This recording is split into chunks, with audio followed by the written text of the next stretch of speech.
Guys, ito ang Sharp Island.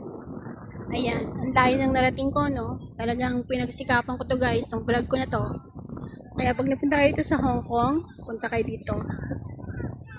Round trip lang. $30 lang sakay kayo ng ferry boat. Tapos, every 30 minutes, may dumadating na ferry.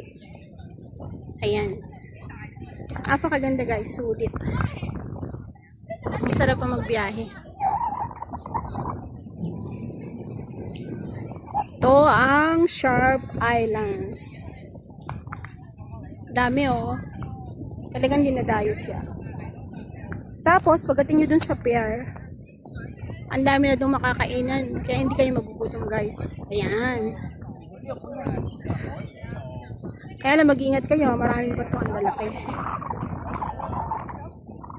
Tandaan, Sharp Islands. 30 lang ang pamasahe. Ayan, may nais patampa akong mga foreigner. Si Angelina Jolie. Oh, kita nyo ba? Hi guys, subscribe to my YouTube channel.